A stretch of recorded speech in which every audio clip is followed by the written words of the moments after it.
Bienvenidos a su segundo tema de este curso, Erik Homberger Eriksson y el desarrollo humano, en este proceso de identificar, de profundizar en lo que alguien llamó envejecer es para valientes. Mi nombre es Alfonso Alarcón Zamorano y los saludo desde la ciudad de Querétaro. Soy psicoanalista, psicólogo y me dedico a trabajar no solo con pacientes, sino a la docencia y a la investigación. Así que pónganse cómodos y vamos a hacer este pequeño recorrido sobre este gran autor. Vamos a tener tres momentos diferentes.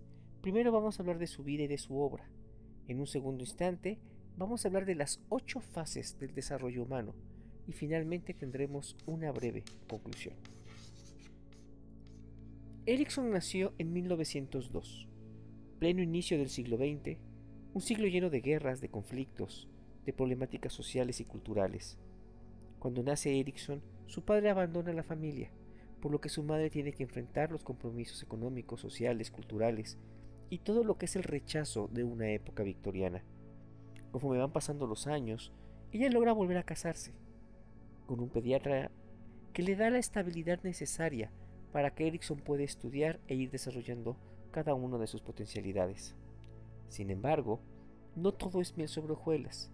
Más adelante, en su búsqueda de su propia identidad, en el fincar su propio crecimiento, comienza a hacerse rebelde, a buscar, a luchar contra los estereotipos, a tal grado que llega a decirse que Eriksson vive debajo de los puentes, en las ciudades grandes, porque no quiere regresar a su casa. Sin embargo, Peter Bloss, un psicoanalista que se enfocó en el trabajo con adolescentes y que sin duda es uno de los grandes expositores de esta fase del desarrollo de las personas, quien también era artista, invita a Eriksson a que incursione en el área educativa. Así que ya una vez que se ha planteado nuevos metas y nuevos retos, comienza a estudiar y finalmente obtiene un certificado de educación Montessori. Con ello, comienza también a profundizar en el psicoanálisis y se analiza personalmente con Anna Freud, con lo cual comienza a atender pacientes y entonces comienza a cuestionarse sobre las fases del desarrollo de los seres humanos. Sigue profundizando y nos hace el favor de dejarnos importantes obras, entre ellas Identidad, Juventud y Crisis, publicada en 1968 y en el 74 posteriormente. Escribe Sociedad de Adolescencia en el 72, Infancia y Sociedad en el 83 y finalmente El Ciclo Vital Completado. Es importante mencionar que años antes había publicado El Ciclo Vital, pero a partir de las nuevas observaciones nos dejará, ya de una manera póstuma, para el año 2000, El Ciclo Vital Completado. Con estos elementos vamos a empezar a trabajar cada una de las fases. Cada una de ellas plantea una dicotomía, un dualismo por así decirlo, en donde se enfrenta una situación como es la confianza básica contra la desconfianza. En la segunda fase la autonomía contra la vergüenza o la duda. En la tercera la iniciativa contra la culpa. Para la cuarta, la laboriosidad contra la inferioridad. Posteriormente, la búsqueda de identidad frente a la difusión de la misma identidad. Después intimidad frente a aislamiento. Generatividad frente a estancamiento. Y finalmente la que nos interesa, integridad frente a desesperación. Desafortunadamente, no podemos entrar de lleno en la última si no tenemos por lo menos una pequeña idea de lo que abarca cada una de ellas, porque aunque son fases, no son independientes entre sí. No es que empieza una, termina y la siguiente no se relaciona con la anterior. Todas las fases en el desarrollo del ser humano van entrelazadas y del éxito de una dependerá en gran medida el éxito de la segunda. Así que vamos a iniciar este recorrido por cada una de ellas. Recurramos a nuestra experiencia, a nuestra imaginación, a nuestros recuerdos, en este mundo y en esta fase de profundización.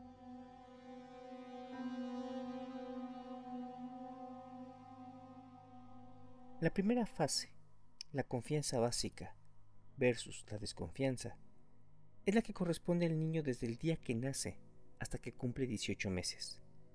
En este periodo, el niño tiene que desarrollar la experiencia de confiar en sus padres, en que se le va a alimentar, se le va a cuidar, se le va a tapar, en que va a recibir cada uno de los elementos o de las cosas que le generen bienestar, que se sienta calientito, que siente el cariño. Cuando el niño lo recibe, porque está sensible a todo este tipo de experiencias, cuando el niño lo recibe y se siente lleno, y se siente completo, va a desarrollar la confianza. Va a poder el día de mañana acercarse a los demás y saber que va a esperar cosas buenas. Sabemos que más adelante enfrentará dificultades y problemas. También sabemos que recibirá traiciones. Pero en su ser, muy dentro de él, aprenderá a confiar. Aprenderá a depositar en los demás alegrías, a recibir de la gente. Por eso esta fase es bien importante, porque nos abre la puerta a considerar y a ser considerados por los demás. Cuando no lo conseguimos o no lo tenemos, nos volvemos desconfiados por naturaleza. Ya vemos todo con suspicacia, no nos entregamos, tenemos miedo, y con esos elementos nuestra vida se va cada día complicando más.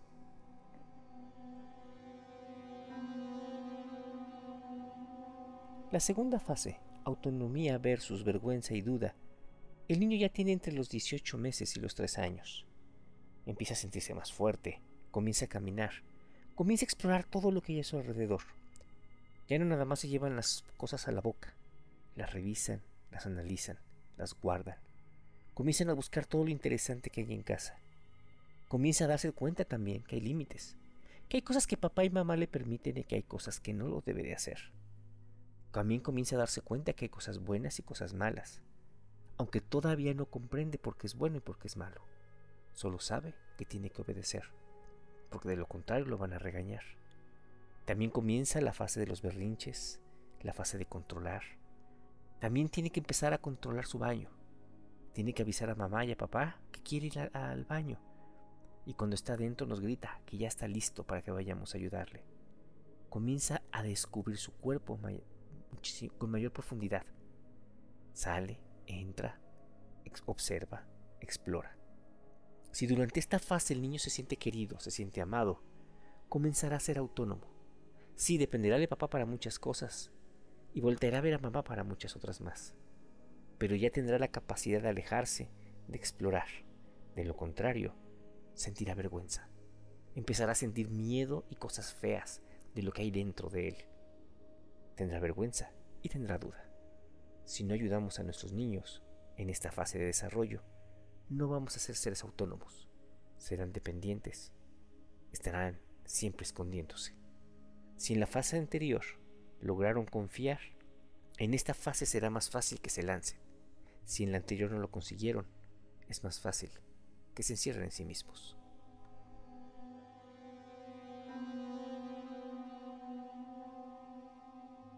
Iniciativa versus culpa, la tercera fase.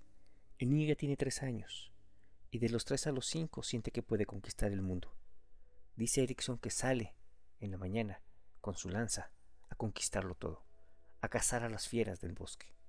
Pero ante cualquier ruido o ante cualquier situación que le dé miedo, correrá y regresará a las piernas de mamá. Es la fase en la que se lanza, pero al mismo tiempo, si no encuentra lo que busca, le da miedo y se regresa. Si lo consigue, es un triunfador. Si no, vivirá con la culpa de no haber conseguido lo que deseaba. Si se dan cuenta una vez más, si en las fases anteriores el niño no logró fortalecerse, cuando llega a esta, la posibilidad de sentir la culpa y de vivirla eternamente por haber fracasado será enorme. Se cuestionará si puede o no puede. Se cuestiona por el mundo y todo lo resolverá por el juego, por la creatividad. ¿Cuántas veces hemos visto adultos que en su proceso de vida no pueden resolver las cosas? Y pues qué importa, vámonos a jugar, vámonos a divertirnos. Finalmente, quizá el mundo se arregle algún día.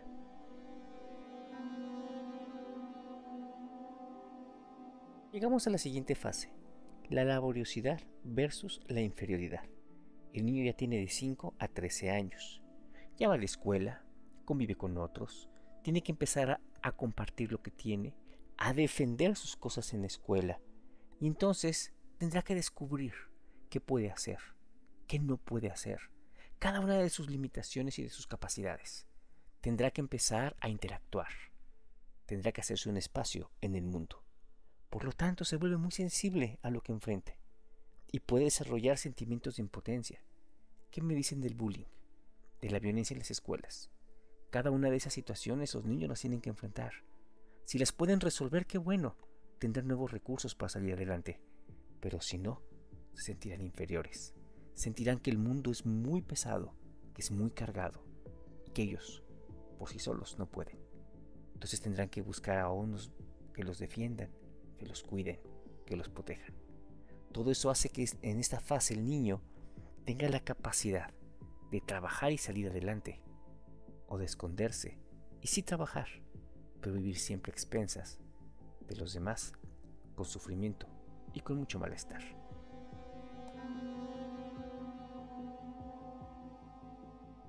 Pero el niño deja de ser niño, comienza a crecer. Ya está por ahí de los 13 a los 21 años. Estas edades no son precisamente exactas e iguales en todos los niños. Podemos tener algunos que comiencen un poquito por ahí de los 12 o que terminen por ahí de los 19-20 años. Y es la fase de la búsqueda de identidad versus la difusión de identidad. Ya trata de decidir qué va a ser de su vida, quién es, definir sus gustos. Comienza a alejarse de los gustos de papá y de mamá. Comienza a acercarse a nuevos. Tiene necesidad de experimentar el mundo, de salir, de arriesgarse, de conquistar nuevas cosas para el muchacho o la muchacha. Y en ese proceso, desafortunadamente, puede llegar a tener conductas de riesgo, conductas que lo lastimen y lo destruyan. Se preocupa por el tiempo, el futuro, su rol, sus parejas. Comienza a descubrir cosas nuevas. Su sexualidad comienza a despuntar. Algunos de ellos ya tienen novios, novias. Comienzan a encontrarse. Comienzan a ver lo que pueden hacerle sentir al otro y les gusta que les hagan sentir. Es una fase muy importante. Si el niño o muchacho lo logra y lo consigue, comenzará a fincar su vida adulta, comenzará a orientarse, podrá elegir carrera, podrá empezar incluso, desafortunadamente en algunos casos, ya a tener una familia. De lo contrario, si no lo consigue, entrará en la parte de la difusión, a dejarse llevar por los medios, por las modas, por las tendencias, no tendrá criterio, se dejará manipular y toda su vida será un ir y venir, un vaivén en la que rara vez alcance la felicidad. Y llegamos a la siguiente fase, aquella en la que ya no vemos a un muchacho, ya vemos a un adulto que tiene 21 años, que ya tiene que empezar a enfrentar retos, a asumir responsabilidades, a adquirir compromisos. Sus vínculos ya no son temporales o pasajeros, tienen que empezar a tener mayor duración, tiene que tener la madurez para comprometerse. No quiere decir que ya la primera novia que tenga va a ser con la que se case. Significa que aunque sea un noviazgo corto, va a tener la capacidad de entregarse, de establecer ese vínculo íntimo con las personas. Si no lo consigue, comienza a aislarse paulatinamente, a alejarse del medio. Y una vez que se han alejado, la adaptación social, laboral, sexual, se vuelve más compleja, porque ya no están enteros, ya no están completos, ni cuentan con todos los recursos y los elementos para poder adaptarse y salir adelante. El muchacho que de los 21 a los 40 no logra hacer esta adaptación, no logra independizarse y por lo tanto su vida va de sufrimiento en sufrimiento, de duda en duda, aunque aparentemente se encuentren siempre muy bien.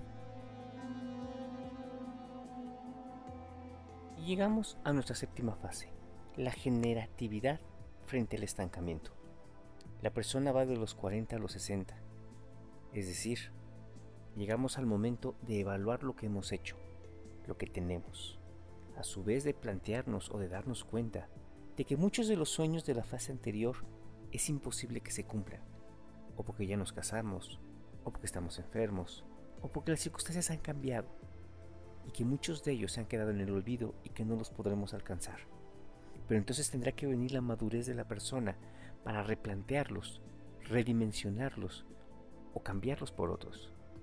Entonces, si no lo hacemos, nos estancamos, nos quedamos en el sueño de lo que no se alcanzó, de lo que nos hubiera gustado que fuera.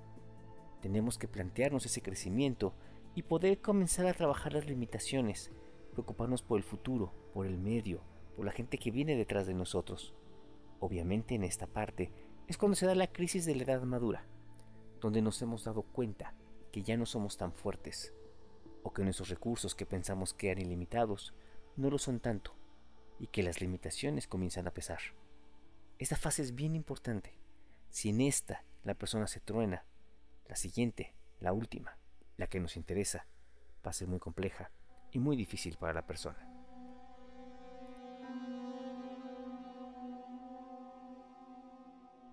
Y llegamos a nuestra última fase, la integridad frente a la desesperación. Adultos de más de 60 años. Durante este periodo, la capacidad física comienza a disminuir. Las células ya no tienen la misma flexibilidad, ya no se regeneran tan rápido. Todo el sistema nervioso comienza a degenerar de una u otra manera. Se sabe que a partir de los 33-35 años, muchas de las capacidades físicas comienzan a disminuir. Sin embargo, es hasta los 60 cuando muchas de estas disminuciones ya son notorias. Por lo tanto, en el campo laboral comienzan a tener problemas. Muchos son jubilados, otros no consiguen trabajo. Los ingresos obviamente comienzan a reducirse. Y el grupo social con los que el adulto ha convivido durante años comienza a faltar, ya sea porque se comienzan a ir con los hijos a otras ciudades, cambios de domicilio, por enfermedad de que la gente ya no puede salir o ya no puede interactuar, o finalmente por la muerte. Recordemos esa escena que viene en el libro de Mario Benedetti, donde el personaje central saca su hoja del último cigarro que le queda, donde él se da cuenta que se le está terminando y se enamora de Avellaneda, donde él se da cuenta que ya no tiene todos los recursos ni todas las capacidades. Sus compañeros de generación se están yendo y eso le da miedo al adulto. Comienza a preocuparse porque sabe que su destino de una u otra manera se está acercando. Su tiempo se le va agotando.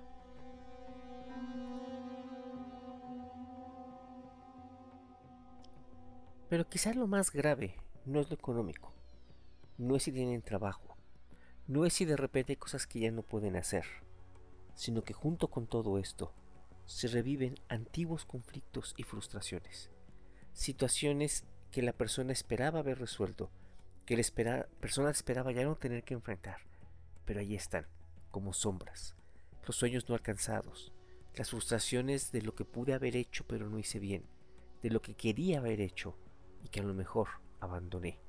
Esa parte donde ya no puedo alcanzar lo que yo quería, donde todo lo que yo he trabajado se me diluye entre los dedos porque de repente no lo supe aterrizar o lo dejé morir, o con mi pareja de repente no tuve la capacidad de ir madurando con los años y de repente volteo y me encuentro con una persona desconocida, con la que ya no puedo interactuar, con la que ya no me siento a gusto. Quizás esa es la parte de la mayor frustración que puede tener el adulto mayor, porque ya no es ella, ya no puede alcanzar y se da cuenta que de repente tiene que replantearse muchas cosas de su vida, pero le cuesta trabajo soltarlas porque las ha venido cargando de muchos años. ¿Cuántas veces nos ha tocado conocer adultos mayores que se quejan que porque su papá, su mamá, su hermano, su primo, qué sé yo, les hicieron tal o cual? Cuando son episodios que han pasado, ¿qué les gusta? 15, 20 años atrás. Es esta parte la que de repente es muy complicada, es muy pesada y no permite al hombre alcanzar algo bien importante como es la trascendencia. No nos podemos quedar en el aquí y en el ahora nada más. No nos podemos quedar en el pasado nada más. Tenemos que tomar parte del pasado para poder proyectarnos hacia adelante. Y esa parte y ese proceso es muy complicado si el adulto mayor, a lo largo de todas sus fases, no se ha venido preparando para poder alcanzar metas más altas, metas de trascendencia, metas que realmente hagan que sienta que su vida valió la pena y que mereció la pena vivirla, que lo que ha hecho realmente está dejando huella. A lo mejor no en mucha gente, pero que al menos a él le permitan alcanzar la felicidad.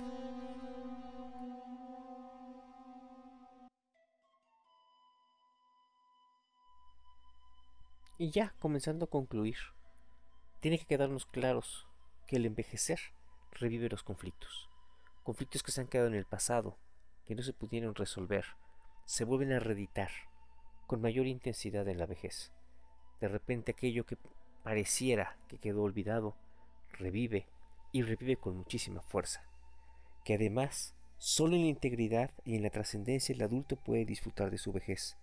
Es muy cierto, envejecer es para valientes, porque significa asumirnos como seres humanos, retomar todos los logros, las virtudes, asimilar las pérdidas y superarlas, por lo cual hay que prepararse para ello, tratando de establecer vínculos sólidos, tratando de ser auténticos, tratando realmente de preocuparnos por nuestro desarrollo. Solo así podremos encontrar personas que han envejecido, que disfrutan de su momento, que tienen la suficiente calidad de vida para poder disfrutarla y llegar hasta el final con una sonrisa en los labios y con mucha alegría. Espero que esta pequeña reflexión y esta revisión de las diferentes fases del desarrollo de Erikson nos permita comprender cómo el fenómeno de envejecimiento no es algo aislado, sino que es un continuo que inicia el día que abrimos los ojos y que termina cuando nos alejamos y nos retiramos de este mundo. Muchísimas gracias. Cualquier cosa que necesiten, estamos en contacto. Ahí tienen mi correo y muchísimos saludos desde la ciudad de Querétaro.